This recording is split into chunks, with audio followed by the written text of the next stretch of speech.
अस्सलाम वालेकुम जी। तारीख़ सफ़र में मैं अरबाब कियानी इस वक्त आज़ाद कश्मीर के तहसील सहसा फ़ज़ीला कोटली में मौजूद हूँ। हमारे साथ सरदार अब्दुर्रहमान खान साहब मौजूद हैं। इनसे हम सबसे पहले सहसा के बारे में कुछ मालूमात हासिल करेंगे, फिर इनसे मज़ीद सवालात करेंगे। जी सरदार साहब। Thank you very much Arbab साहब, आप सहसा के टूर करने का और फिर अपने ख़ानदान का खड़ग को जो है ना वो अवेयरनेस देने के लिए आपने जो टूर किया है और प्रोग्राम बनाया है, मैं इस पर आपका शुक्रिया अदा करता हूँ। और इस तरह जो है एक दूसरे का तारफ़ भी आप सब तक पहुँचाने के लिए जो आपने बंदोबस्त किया है जो, और फिर ख़ासकर मुझसे जो रब्ता कायम किया और मुझे आपने जो है ना इस काबिल समझा, मैं इस पर भी आपका शुक्रिया अदा करता हूँ। सहसा दरअसल डिस्ट्रिक्ट कोटली की एक मारूफ तहसील है और ये एक वैली की शक्ल में है जो दो दरियाओं के दरमियान झेलम और पुंछ के दरमियान में है। बड़ी खूबसूरत वैली है और ये तहसील हेडक्वार्टर है, सब डिवीज़न है 1974 से। और ये रीजन जो है बड़ा नफीस है। यहाँ से इस्लामाबाद 100 किलोमीटर है, रावलाकोट 100 किलोमीटर है, कोई 150 किलोमीटर के फासले पर मुजफ्फराबाद है। इस लिहाज से अगर देखा जाए मीरपुर भी 100 किलोमीटर है। तो ये आज़ाद कश्मीर का मरकज़ तो दूसरे लफ्ज़ों में भर रहा है। सही हो गया। तो ये मुझे यहाँ से में आबाद हुए कोई 40 साल होने वाले हैं। मैं यहाँ मुलाजमत के सिलसिले में आया और यहाँ का होकर रह गया। यहाँ ये जो है ना मकान वगैरह बना लिए और महकमा तालीम में मैंने सर्विस यहाँ आकर कॉलेज में की। तो इस तरह जो है ना मुझे यहाँ आबाद होने का वो जो है मौका मिला, क्योंकि ये बड़ी खूबसूरत जगह है। यहाँ के लोग भी बहुत नफीस लोग हैं, हर लोग मतलब जो है ना हर कबीले के लोग यहाँ मौजूद हैं। आप जो कि गखड़ कबीले से ताल्लुक़ है तो यहाँ इस सब डिवीज़न में गखड़ों की बड़ी तादाद है। बिल्कुल ठीक है। और इसके साथ जो कि मलिका इलाका जो है वो डडियाल है, तो डडियाल से ही मतलब लोग मिलते जुलते आते रहे। मीरपुर है, ये पुराना मीरपुर डिस्ट्रिक्ट की एक जो है ना वो इलाके में आ रहा था। बहुत शुक्रिया सरदार साहब। इसके बाद मैं आपसे पूछना चाहूँगा कि आप जैसे कि गखड़ फरोजाल से तलक रखते हैं, तो मैं जानना चाहूँगा कि आप इस आज़ाद कश्मीर में किस वक्त हिजरत कर गए या जिस तरह आपके हालात वहाँ से हुए, यहाँ पे आने पे आप मजबूर हुए? बहुत शुक्रिया। बात यह है कि आपका सवाल बहुत वसी है और इसका मुख्तसर जवाब देना मुश्किल है। हिजरत चूँकि इंसानी ज़िंदगी के साथ साथ ये लाजम और मुलज़ूम है। जी बिल्कुल। कि हिजरत में बरकत है और मैं समझता हूँ कि मेरा ख़ानदान फ़िरोज़ाल और दीगर गखड़ कबीला जो पठवार से हिजरत करके रियासत जम्मू कश्मीर में आता रहा है, उसमें मेरा ख़ानदान के लोग भी जो है वो आज से कोई 500 साल पहले तहसील मेंढर में आए। बिल्कुल। और वहाँ उन्होंने आबादी इख्तियार की, वहाँ उन्होंने हुकूमतें की। दीगर कबाइल में जो है ना वो बग्याल कबीला भी है, सिकंदराल कबीला भी है और आदमाल शाखें भी हैं। ये सारी की सारी, तो चूँकि मेंढर वो तहसील है जो ज़रखेज़ है, उसने लोगों को ज़रखेज़ी की वजह से खींच कर यहाँ लाया। सही। अब हिजरत में जो है ये बरकत है, मैं पहले कह चुका हूँ कि इसमें ये सुन्नत नबवी है। बिल्कुल जी। कि हर आदमी ने अपना घर अपना इलाका छोड़ना ही होता है, किसी को उसके कुछ असबाब होते हैं। मेरा सारा कबीला 7-8 गांव जो है हमारे फ़िरोज़ालों के, वो तो उधर ही हैं और वो सारे के सारे मेंढर में हैं। लेकिन मेरा ही पाकिस्तान में आना इसी महीने में, ये अक्टूबर के महीने, अक्टूबर 1965 में हमने हिजरत की और मैं यहाँ पाकिस्तान में आ गया। पाकिस्तान से बेहद मोहब्बत थी। मैंने पहली बार जो है ना आर्टिकल भी लिखे हैं कि पहली बार मैंने लफ्ज़ पाकिस्तान जो है वो डाक टिकट देखा 1963 में कि पाकिस्तान क्या है। उससे पहले कहीं लिखा हुआ नहीं था, लेकिन एक ख़त गया, उस ख़त में जो है वो लिखा हुआ था पाकिस्तान डाक टिकट पाकिस्तान। तो वो पाकिस्तान तो मेरे अंदर पैदा हो गया कि पाकिस्तान कैसे पहुँचूँ।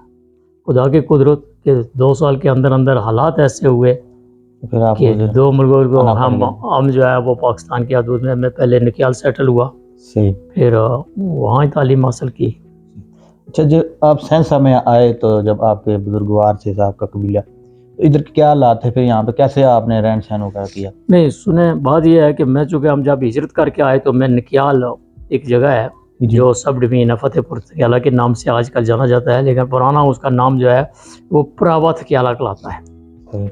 हम वहाँ रहे, मैंने तालीम मैट्रिक वहाँ से की, वो गवर्नमेंट हाई स्कूल खंडार सही। फतेहपुर थकियाला से, और मुझे टीचर बनने का बेहद शौक़ था। सही। तो इस तरह मैंने जो है ना वो पहले ट्रेनिंग हासिल की 1972-73 सेशन में, सही। फिर टीचर बन गया और तबादले होते रहे हैं सर्विसेज में। तो मैं 1986 में जो है यहाँ सेंसा आकर आबाद हुआ। उससे पहले मुझे सेंसे की भी कोई इतनी ख़ास वाक़फ़ियत नहीं थी, लेकिन मैं समझता हूँ कि सेंसे के लोगों ने मुझे बेहद प्यार, मोहब्बत और एहतराम दिया, जो मेरे लिए सरमाया हयात है। बिल्कुल। आपने जैसे बताया कि गांव की नंबरदारी भी आपके पास है। अच्छा, वो ये है कि देखिए, अब वो तो बुज़ुर्गों की थी ना, अल्लाह की करम नवाज़ी थी, सारा कुछ है, लेकिन जब वो देने वाला देता है तो जब लेने वाला भी वो ही है। तो मेरे वालिद साहब नंबरदार थे, मेरे पास उसका रिकॉर्ड मौजूद है कि 1965 में जब उन्होंने मालिया जमा करवाया तो वो पूरी की पूरी टाल मांच जिसको कहते हैं वो हमारे साथ आ गए। आई किस तरह ये मुझे भी नहीं पता, लेकिन वो बात पर प्रूफ है। तो वालिद साहब, मेरे वालिद साहब का नाम नंबरदार मोहम्मदीन खान था, और उन्होंने 2001 में वफ़ात पाई और उनकी कब्र नकियाल में है। हम 4 भाई थे और एक भाई मेरे छोटे जो है उनकी कब्र जो है वो रावलपिंडी में अपने पठवार में चली गई। वालिद साहब का वालदा वो नकियाल में है। 2 बड़े भाई हैं, एज्ड है, वो 85 के से ऊपर के हैं। तो इस तरह जो है ना ये इंसानी, अब आगे हम कोई पता नहीं, लेकिन अल्लाह की करम नवाजी ये है कि मुझ पर खुसूसन कि मेरी औलाद और मेरा सब कुछ वो जो है वो माशरे में एक मुकाम रखता है। मेरा सबसे छोटा बेटा जो है वो गोयर रहमान, वो पिछले साल सिविल जज बना माशाल्लाह। ये भी मेरे लिए, मेरे ख़ानदान के लिए, सब के लिए एक एजाज़ है।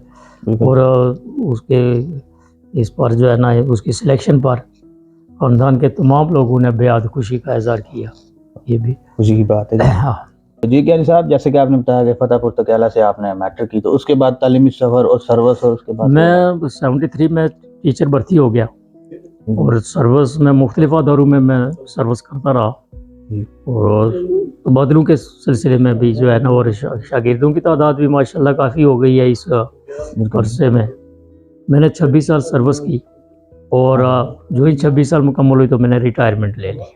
रिटायरमेंट के बाद मेरी मसरूफ़ात जो है वो सोशल एक्टिविटीज़, सियासी एक्टिविटीज़, सहाफ़ती एक्टिविटीज़, मैं रोज़नामा नवाइबा के साथ जो है वो अटैच हूँ, सहाफ़त भी करता हूँ, और फिर मैं एक पार्टी का सरबराह भी हूँ।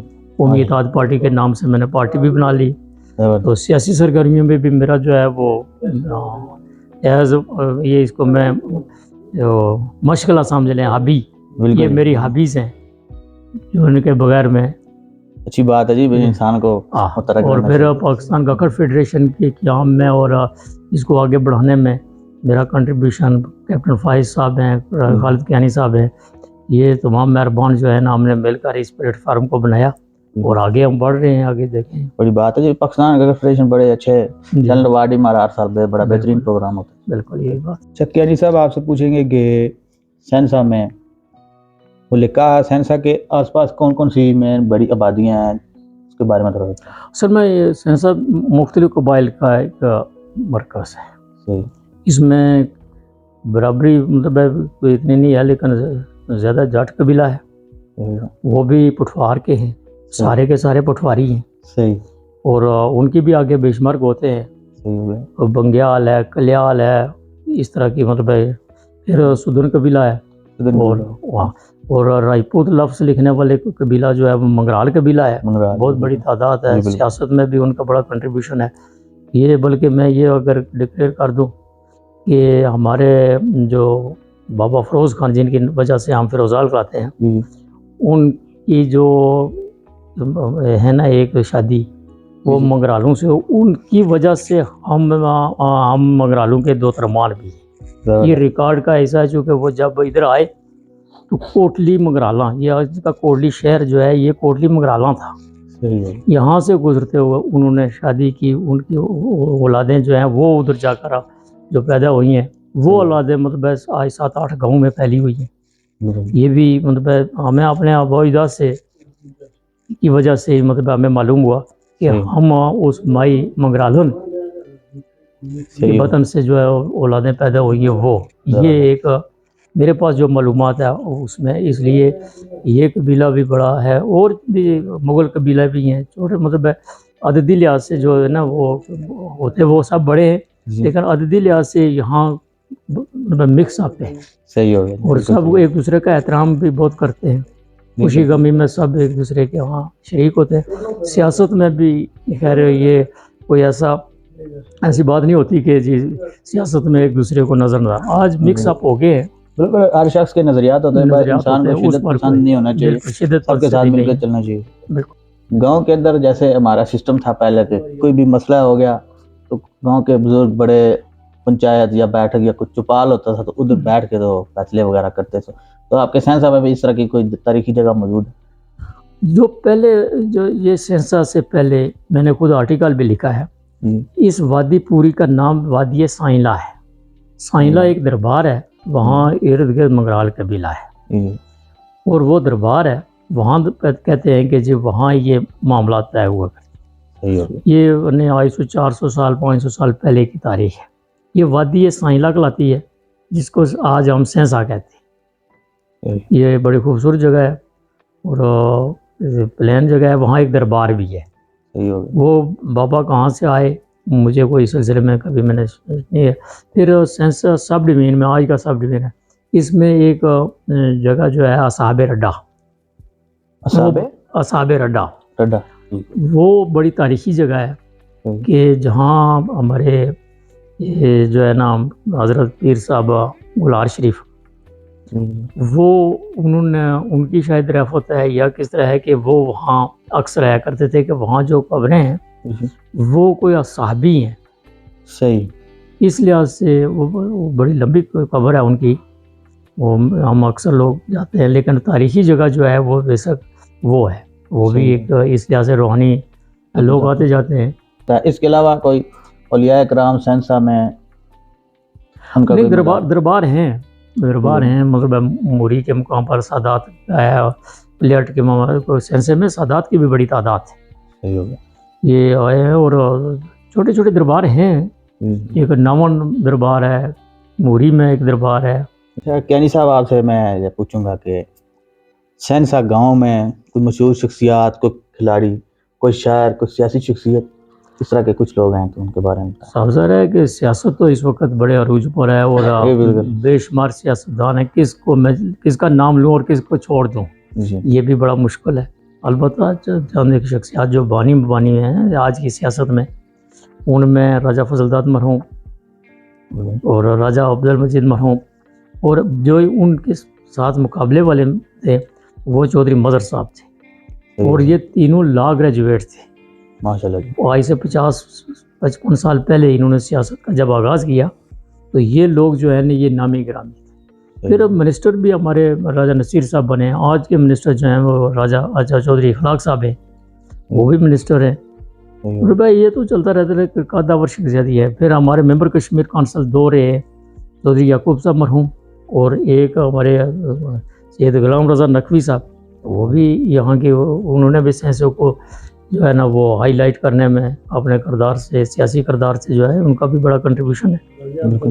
राजा अब्दुल मजीद साहब, वो पहले मैंने जिक्र किया, वो चेयरमैन डिस्ट्रिक्ट के रहे और बहुत नफीस थे। ये सब के सब खैर बहुत अच्छे लोग हैं, वो अपना अपने हिस्से का किरदार अदा कर के कुछ चले गए और कुछ किरदार अदा कर रहे हैं। सही हो गया जी। कैनी साहब, आपका बहुत शुक्रिया अदा करते हैं कि आपने अपने कीमती वक्त निकाला हमारे लिए। मैं आपसे ये जानना चाहूँगा कि आपकी हमारी बरादरी के लिए, आम आवाम के लिए, सेंसे के लोगों के लिए क्या आपका क्या पैगाम है और बरादरी के लिए आपकी क्या तजवीज़? मैं बरादरी की बात करूँगा क्योंकि आप बरादरी की हुकूमत के लिए मतलब मेरे पास आए हैं। मैं ये कहूँगा कि हमारी बरादरी जहाँ मतलब रियासत में नहीं है बल्कि बड़े शहर में एक प्रोमिनेंट बिल्कुल गखड़ ख़ानदान की एक अपनी शनाख्त है।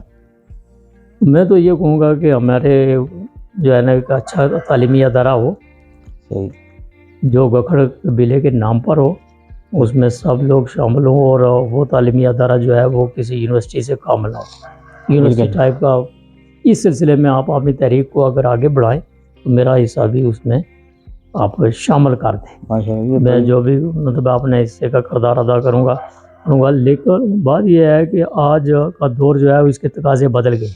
अच्छा जी आज बड़ी बड़ी बिल्डिंगें जो है वो किसी काम की नहीं है। नाम अगर ज़िंदा रहेगा तो वो जो तालीमी अदारे कायम करेगा। अच्छा जी जो मतलब है, मैं पहले भी शायद आपसे ज़िक्र किया है कि मोइनुद्दीन यूनिवर्सिटी जो है वो हमेशा के लिए हर घर में एक एक डिग्री सनद ये वो सारी चीज़ें ले जा रही है, बिल्कुल उनका उसका नाम ले जाए। तो हमें भी एक गखड़ यूनिवर्सिटी के नाम पर, और मैं इंशाल्लाह, अलियाने पटवार से ये कहूँगा कि आप लाएँ कोई जगह दें इंशाल्लाह और सब मिलकर जो है ना ये गखड़ फेडरेशन की जिम्मेदारी बनती है कि वो आगे बढ़े। और टैलेंट अवार्ड वगैरह ये सर्टिफिकेट ये नहीं है, अब यूनिवर्सिटी डिग्रियाँ BS MS सही PhD वगैरह की मतलब क्लासेस चला रहे हैं ना। ये ठीक है कि हम हमारे अंदर एक सोच है। मैं चाहता हूँ कि ये सोच जो है मुंतकिल भी हो बिल्कुल। और हमें इस सिलसिले में अपने हिस्से का किरदार अदा करना चाहिए। जी इंशाल्लाह ज़रूर, अल्लाह पाक बेहतरीन फरमाए जी। हाँ। इसके साथ ही हम सरदार साहब से इजाज़त लेंगे, तारीख का सफ़र जारी रहेगा। बहुत अल्लाह हाफ़िज़ जी। बहुत शुक्रिया।